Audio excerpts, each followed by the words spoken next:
Good day, everyone. How y'all doing? Nodding, good. Hope weekends were restful. Mine actually was, until suddenly not sleeping well last night. It kind of feels like it undid the whole thing. Anyway,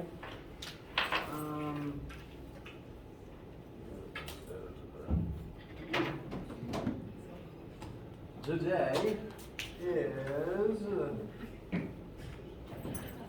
Monday, November the 8th. Tonight, the Chapter 6 homework and quiz is due. So in a second, I want to open the floor up to any questions about that particular assignment. Additionally, just keep in the back of your head, the Chapter 7 assignments, quiz and homework, are currently due for Monday the 15th. We're going to finish up Chapter 7 this week.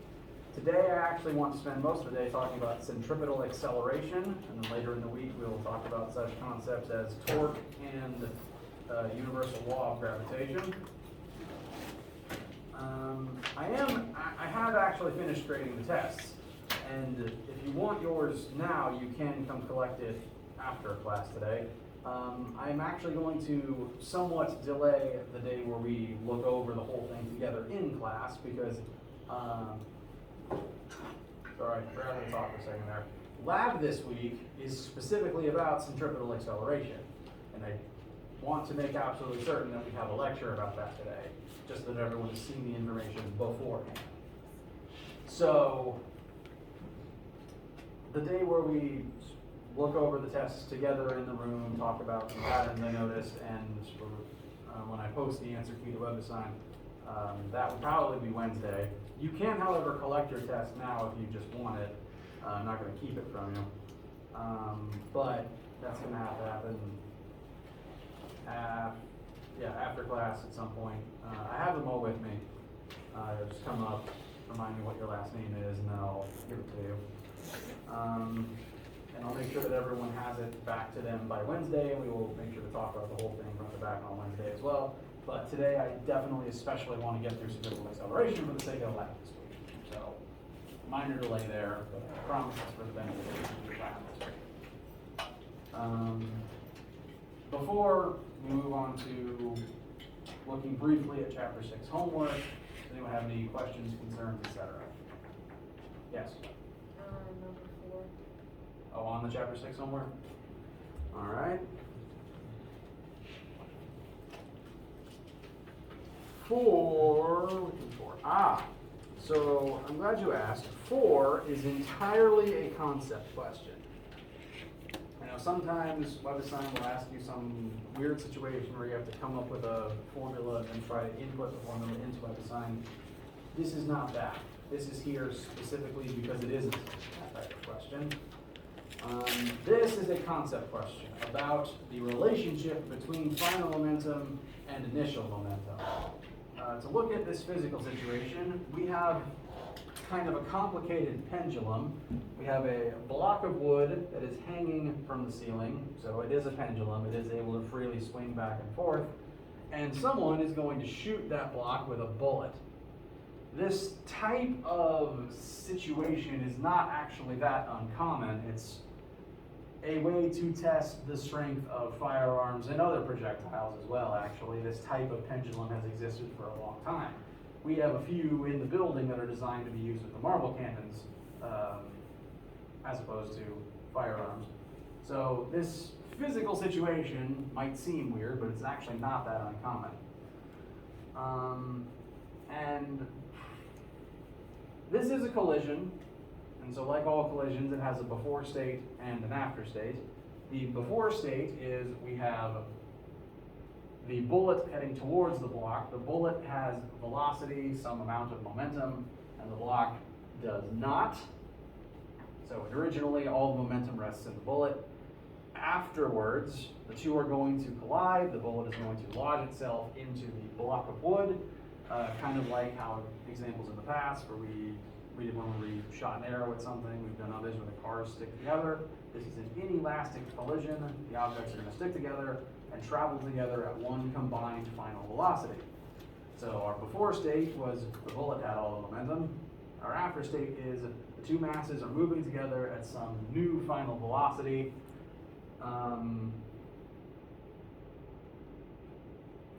the velocity is going to be dramatically reduced from the original velocity, but the two objects combined will move together. This is actually, the main setup of this is very similar to the question where we shot an arrow with a piece of wood at least a week ago.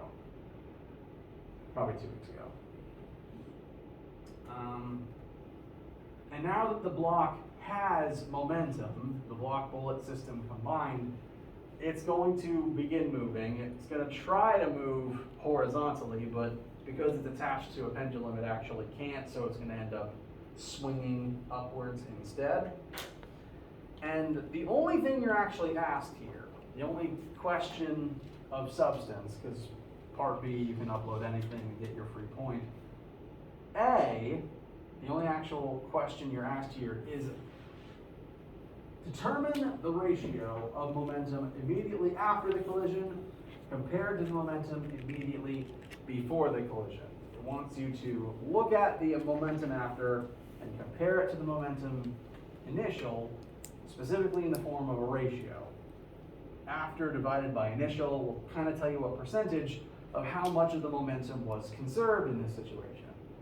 Now, we know from our own notes and experiences, what is the relationship between momentum final and momentum initial in a collision?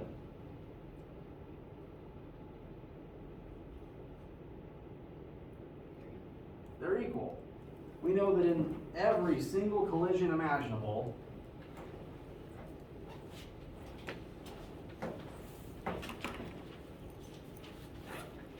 momentum initial equals momentum final. That is a rule. It is the one starting point for our collision questions that will work no matter the collision type. Momentum final is always equal to momentum initial. Therefore, what number is momentum final divided by momentum initial going to equal? 1. You're just dividing the same number by itself. It's going to be 1, which means 100% of the momentum remains in the system. That's all this question's asking. It's a proof of concept or a reminder that all of the momentum remains in the collision because that's all it can do. How's this one feel now?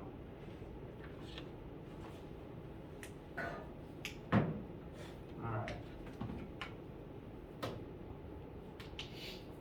And B, again, it can't actually grade B. Webassign is not that smart. I left it in, and I left it worth a point so that you can get a point for it by uploading. Yeah, it wants a file with your work submitted into it. You can upload literally anything and you'll get your point, but I do want you to at least think about the fact that since this is an inelastic collision, specifically the bullet and the block are going to combine and move together. That only happens in inelastic collisions. At least ponder the reality of the fact that the energy amount is going to drop, because it drops in all collisions, especially in inelastic ones. So be aware of that as you upload any GIF on your computer for this question.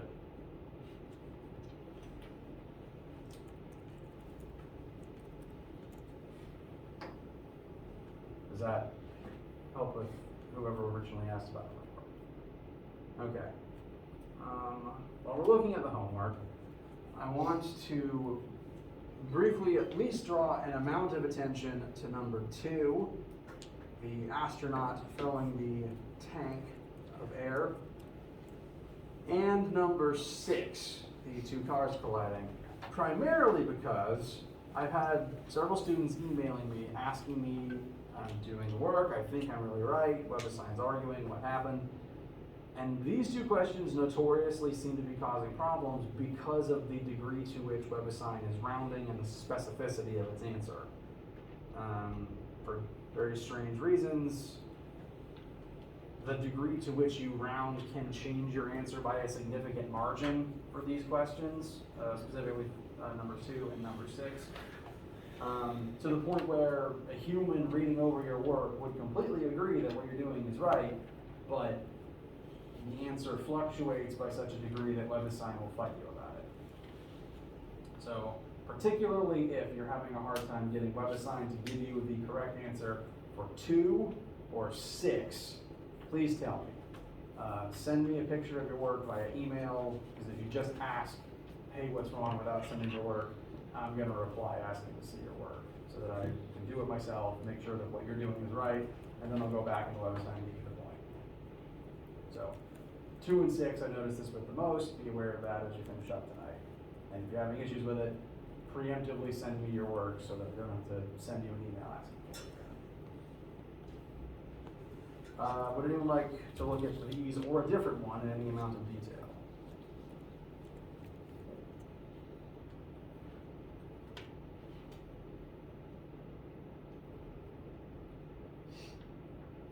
Everyone feels okay with the rest of the assignment then? Alright, getting some nodding. Nodding is good.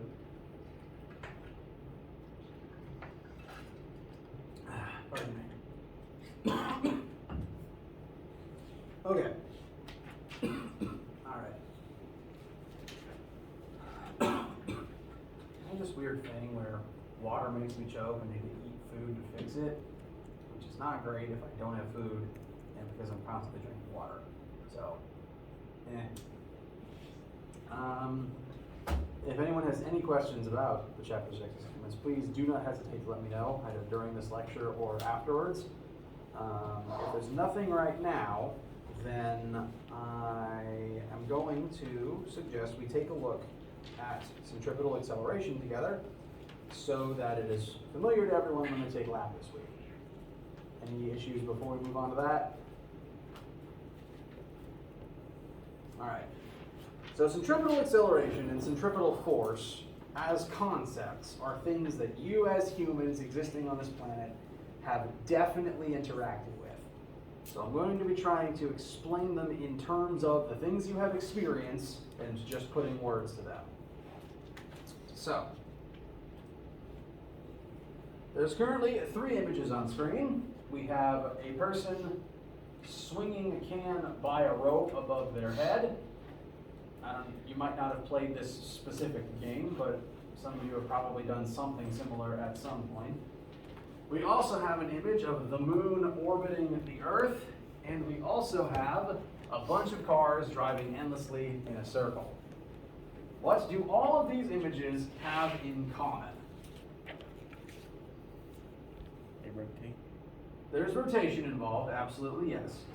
But there's a couple of things unique to the rotation in these pictures that sets it apart from some of the rotation we've looked at in the past.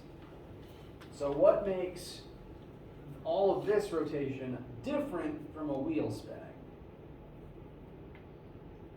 Yes? Oh, they're all on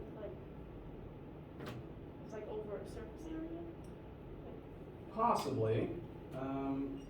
I can, though, simply rotate the wheel like this if that makes the images seem more similar. You're right, though. They are orbiting over some region of space. That's a good jumping off point, actually, to the observation I'm trying to get us to. What is the primary difference between this object, this wheel, spinning about its central axis, versus how these objects are rotating? Yes? Would it be a pull towards the middle? Very good. Every single one of these cases involves at least one object being pulled towards the center of an orbital pattern. This object is technically stationary, spinning about its own central axis. All of these cases are objects very much moving, just moving outside of themselves in a circle, orbiting around some other central point. All of these objects, the moon, the can, and the cars, could be described as moving through 3-dimensional space, just doing so in a giant circle. Whereas this wheel in place is definitely spinning, but it's not moving through 3D space. It's just rotating about its own axis. There's commonalities here, for sure. Something is moving in a circle. There's going to be a rotational displacement, velocity, and acceleration. But The main difference here is a couple of unique variables that these cases have that the spinning tire does not, due to the fact that these are objects moving around some other central point rather than one object that is just simply spinning in place. So, all these objects show a rotational orbit around some central point due to the presence of a force pulling the object towards that central point.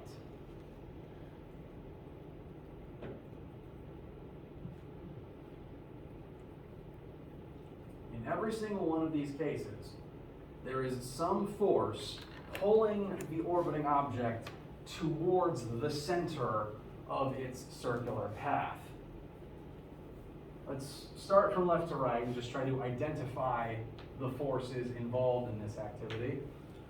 For the can circling overhead, what force is keeping the can in its circle? What force is pulling the can towards the center of its orbit? Tension in the rope. Very good. There is physically a rope, and the rope is going to pull inwards on both sides, pulling the can in towards the user's hand. At least the end of the rope that is tied to the can, it might be a bucket, the end of the rope tied to that particular object is specifically pulling towards the center of the orbit. The next image, the moon orbiting the Earth. What force is pulling the moon towards the center of the Earth? Gravity. That's what pulls everything towards the center of the Earth, frankly. The Earth's gravity is what keeps the moon in orbit around the Earth, like how the sun's gravity keeps the Earth in the orbit around the sun, etc., etc. The cars is probably the example that it would take us longest to think about. Off the top of your heads, is there any candidate you can think of for what keeps these cars moving like this? What pulls them towards the center of this pattern? It wouldn't be inertia, would it? It is not inertia, mainly because inertia is not a force. But inertia is definitely relevant to what we're going to be talking about today. It's just not a force. Bless you.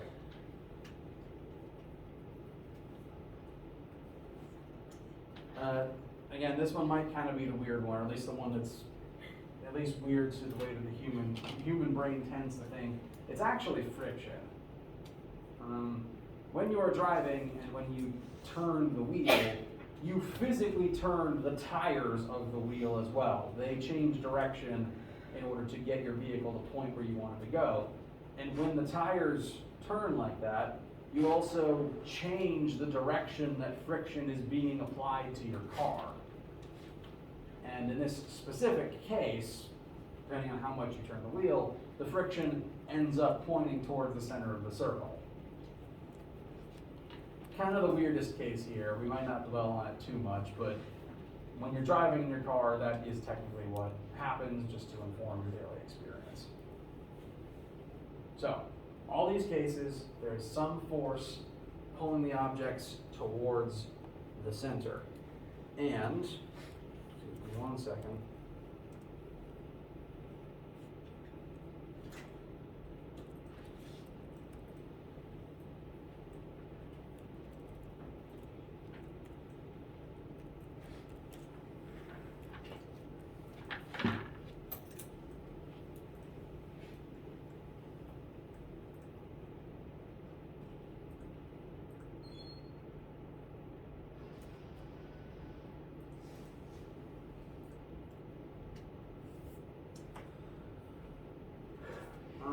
We describe this force, as you might have guessed, as a centripetal force.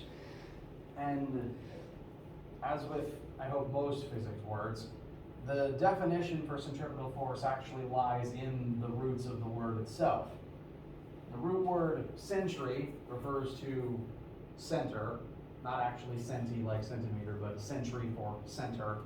And petal, a little less obvious, actually means seeking. So the centripetal force is the center-seeking force. It is the force that pulls an object towards the center of whatever it is whatever its orbital pattern is currently orbiting around.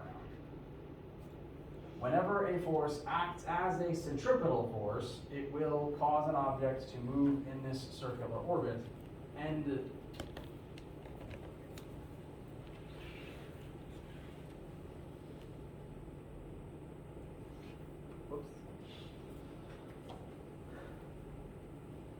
real existing forces always act as the centripetal force. We have formulas for calculating centripetal force, so you can calculate it independent of other variables, but there is not something that magically comes into existence when something moves in a circle that is just the invisible thing that is centripetal force. Centripetal force is unique in that some other existing force has to act as a centripetal force. Some real thing, like gravity or the tension in a rope, has to serve the role of centripetal force in an example. Like a second ago, the tension in the rope when you swing the can overhead is what acts as centripetal force. In that example, the gravity is the centripetal force that holds the moon in orbit around the Earth. Some real thing has to be the centripetal force. It's not something that magically comes into existence. Something has to serve that purpose. It always points towards the center of the circle. Let's look at the moon orbiting the Earth as an example of this. Now, the moon has mass and it has velocity, which means that it has both inertia and momentum, compelling it to try to move in a straight line. The moon wants to keep moving through the void of space freely in a straight line, and the Earth is technically preventing that. I'm dotting the moon's velocity as a dotted line to represent the fact that it isn't a force. This is the direction the moon naturally wants to move in. This is the velocity it already has. This is the momentum it already has. It wants to do this. This is not a force. It is an innate tendency of the moon by virtue of it having momentum and inertia. So not a force, just its own innate behaviors that it would do if the Earth was not there. The moon wants to go in a straight line. However, it is so close to the Earth that Earth's gravity is constantly going to pull the moon towards Earth's center. So this line represents that force of gravity. This is a force, and when force acts on mass, that causes an acceleration. So whatever force is acting as the centripetal force will cause some centripetal acceleration.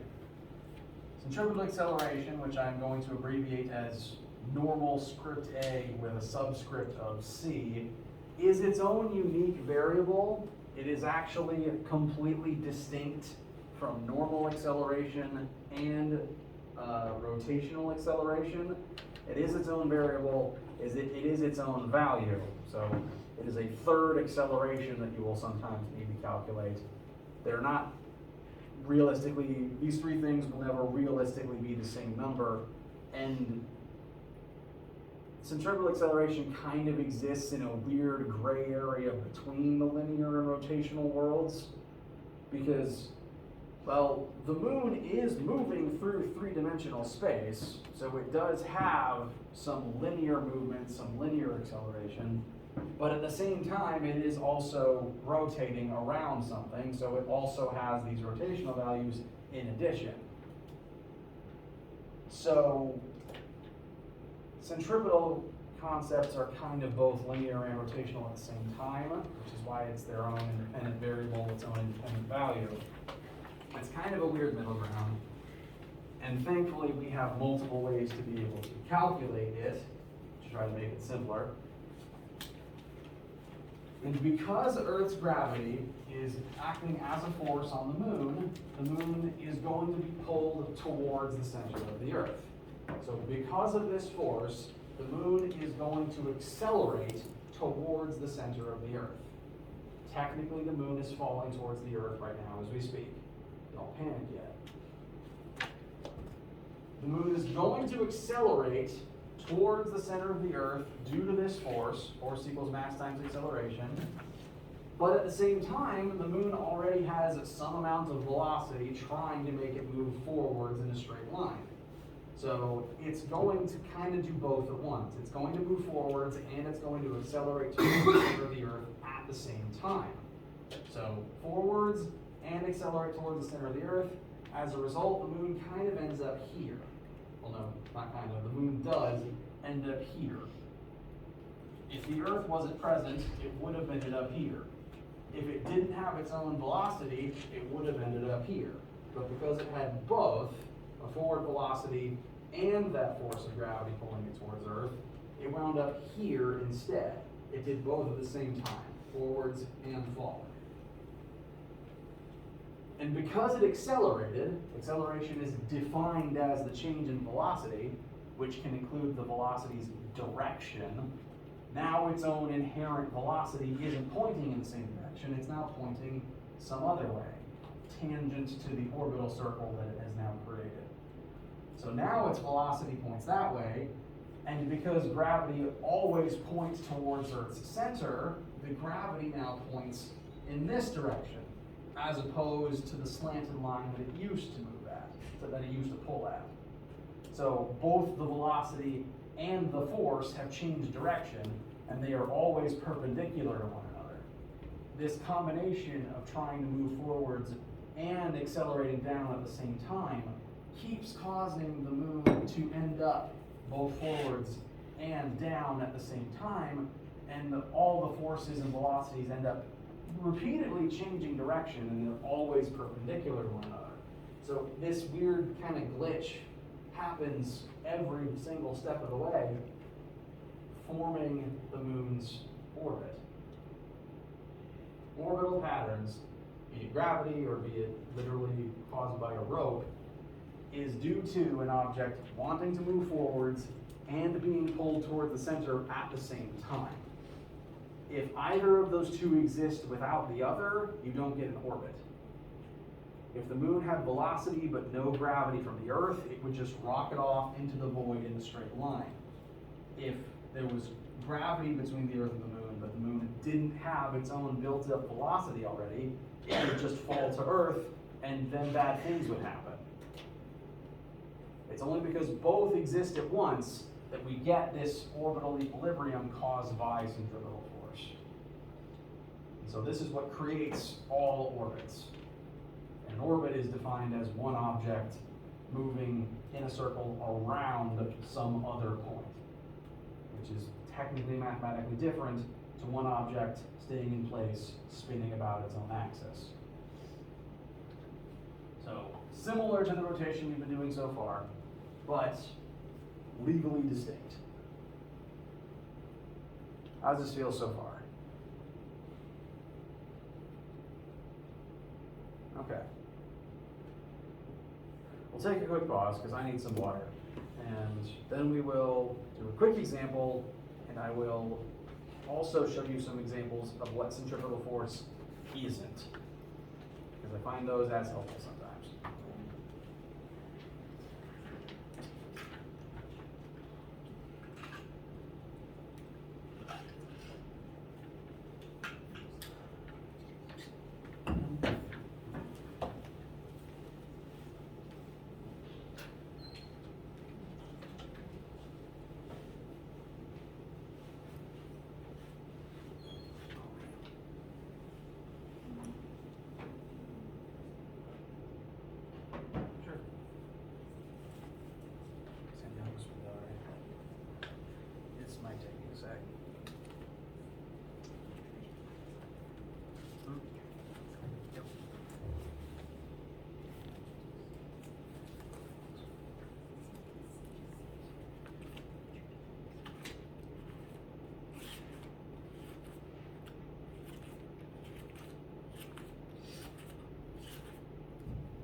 First name? Yeah, sorry. I have too many students.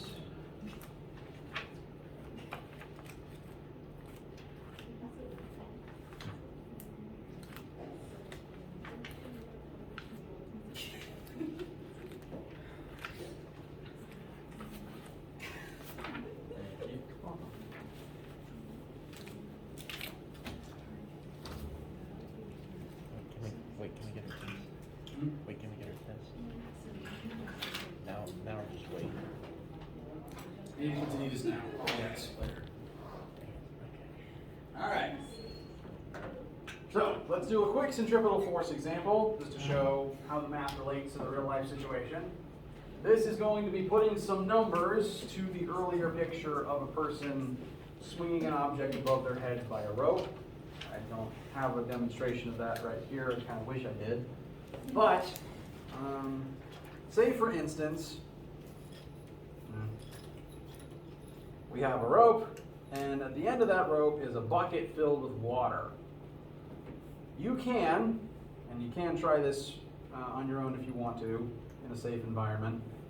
If you swing that bucket by that rope above your head, you can keep it at a velocity that the water will not spill out. And as a result, the whole thing will just end up orbiting your hand. Let's put some quick numbers to that. Let's say that the rope that you're using for this activity is exactly 1 meter long once it's tied up. You have the bucket at the end of that rope. Do you know the mass of that bucket?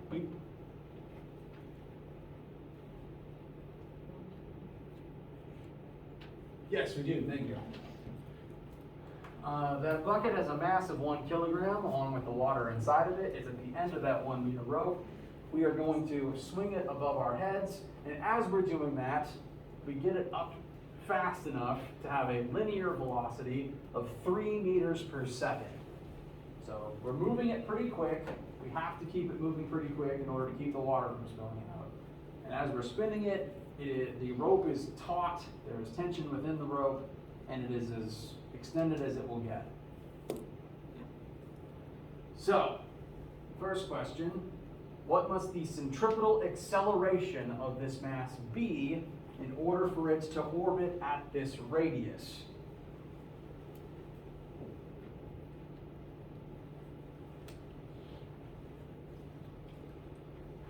So, mass 1 kilogram, orbital radius is 1 meter.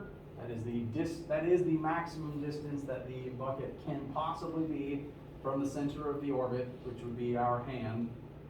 And its linear velocity, which would be the speed it would move at if we let go of the rope, is 3 meters per second. First thing we're asked is what is the bucket's centripetal acceleration while orbiting in this way? By virtue of being in an orbit, you are accelerating due to the fact that your direction is constantly changing. This is distinct from angular acceleration because if you are spinning it above your head constantly, the number of radians passing every single second wouldn't actually change if it's orbiting constantly. So it doesn't actually have an angular acceleration, but it will have a centripetal acceleration because, linearly speaking, its direction is constantly changing, its linear direction is changing as it orbits above your head. So its angular acceleration, which will tell us the magnitude by which its direction is constantly changing, can be found either using linear velocity squared over radius, or alternatively, angular velocity squared times radius. These two equations actually mean the same thing due to the way that linear and angular velocities convert back and forth into each other.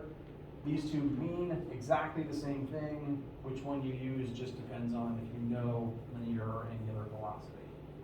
In this specific case, we already know the linear velocity, so we'll just use that one.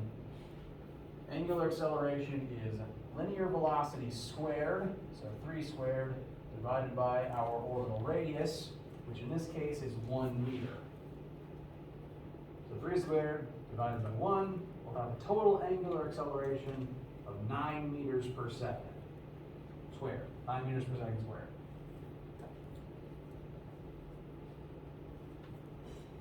Since centripetal acceleration is described in terms of the linear velocity of the object constantly changing direction, we tend to describe it in terms of meters per second squared for that reason.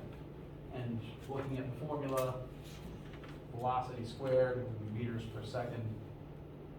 Meters squared over seconds squared divided by radius would make it meters per second squared. So our centripetal acceleration is 9 meters per second squared. This indicates the rate at which it is changing direction as it moves around our head, or our hand, technically. Our next question is, what must the tension in this rope be? Now, as I said, some real existing force has to serve as the centripetal force in every single situation. And in this particular case, tension is acting as a centripetal force. The tension in the rope is what's pulling the bucket towards the center of the orbit. And so even though there is not a dedicated formula for tension, we know that the tension is acting as centripetal force here. So if we solve for centripetal force, that will tell us the tension in the rope, because that tension is acting as the centripetal force in this situation. So our tension is equal to centripetal force, which is equal to mass times centripetal acceleration. We have a mass of 1 kilogram. We just found our AC to be equal to 9. So as a result, our centripetal force in this situation, therefore the tension in this rope, must be 9 newtons, just 1 times 9. Centripetal force is a force, and all forces are measured in newtons. And especially because other real normal forces can act as a centripetal force. Tension is measured in newtons, gravitational force is measured in newtons, so centripetal force is newtons as well. And once you find centripetal acceleration, you can use it within this formula exactly like you would in Newton's second law. So things orbit specifically because some force literally forces them to. If that force didn't exist, those objects would shoot off in a straight line. Alternatively, if those objects didn't have a velocity, the existing force would pull those objects in towards the center.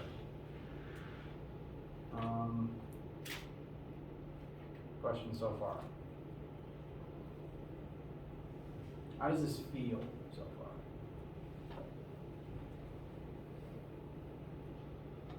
Okay.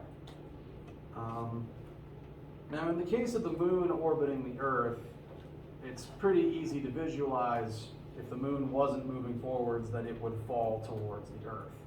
We've actually seen this happen with other satellites orbiting the Earth. Technically, any object that is orbiting anything else is a satellite. So in this particular example, whoever is doing this, the bucket is a satellite around them. And in the case of other satellites orbiting Earth, those satellites, much like the moon, move forwards as they fall down, and they end up moving in an orbit around the Earth instead.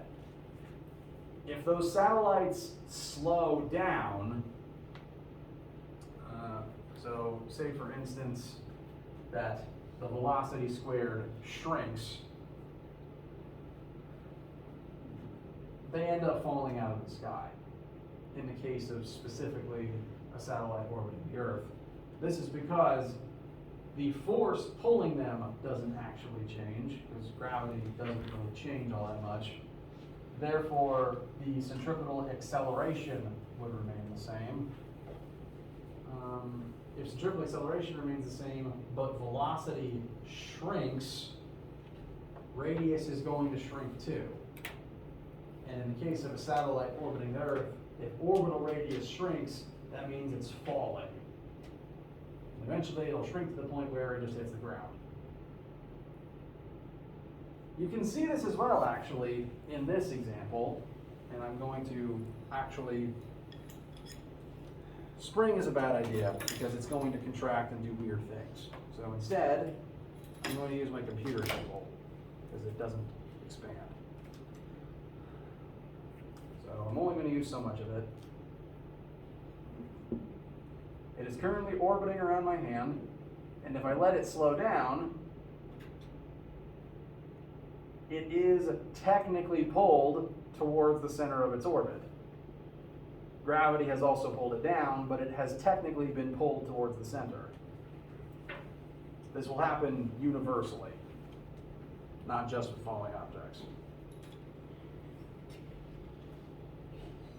There's one more thing I want to mention to you guys today, and it's specifically a case of what centripetal force isn't. I want you to cast your minds to driving in a car or just riding in a car. Say that car is going to turn left. Say that you are say you're the one driving, you're making a left turn, you're going around this turn really, really fast. When this happens, when you're driving and you make a really hard, fast left turn, what does your body feel happening to it? A pole. You feel like you're getting pulled, and specifically if the car is turning to the left, what direction does it feel like you're getting pulled in? Right. To the right.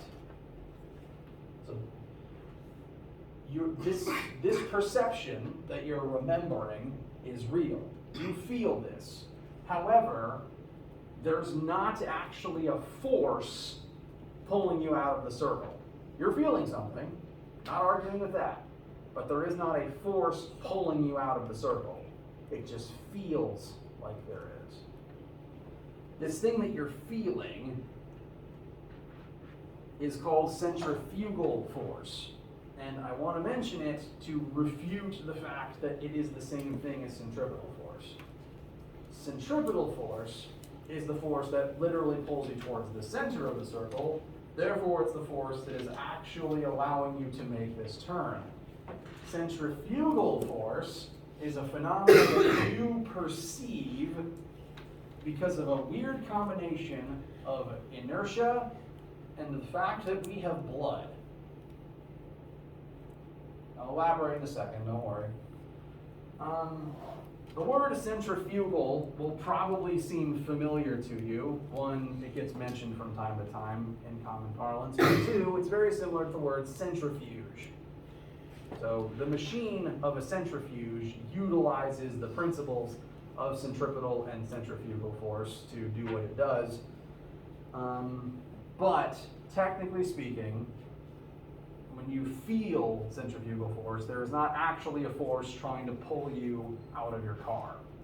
What happens is, you strapped into the car by your seatbelt, your body is going to actually be pulled to the left, being pulled towards the center of the circle. Really, whenever you turn your car, you form a portion arc length of a circle with some central point. You're just only in that circular motion for part of the whole circle. So there is a real force pulling you towards this center that is allowing you to make that turn.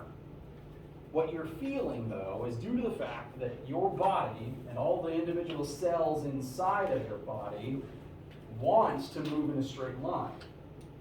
If you weren't wearing your seatbelt and you made that hard left turn, you'd probably get yanked towards your center console or possibly to the right, not because something's pulling you in that direction, but because that's the direction you were already moving in, and your car is moving left underneath you.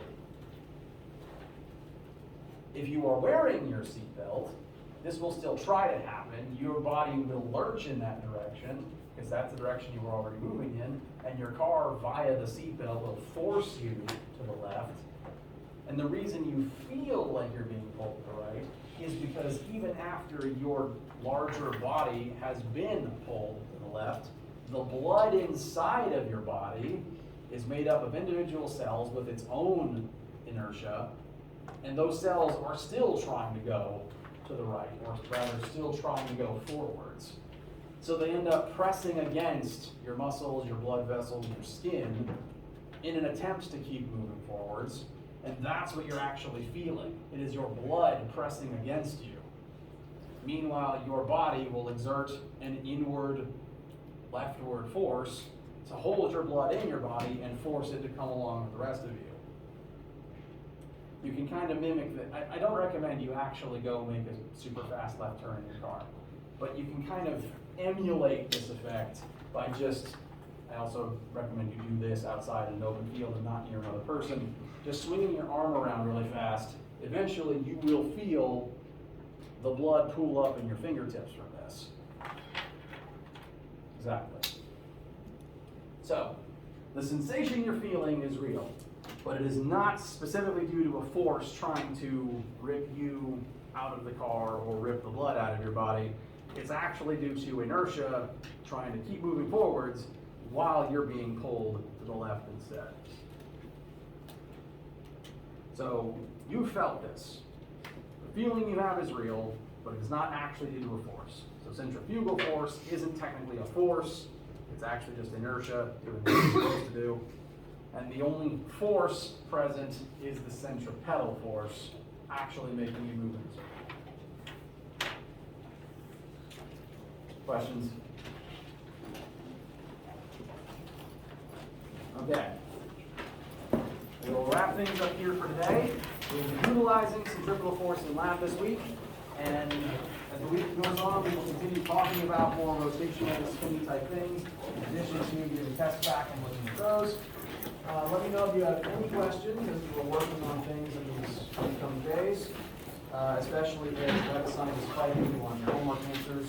And when I see you next time, have a great day. Yes, let me just change my first. You know what I'm talking about.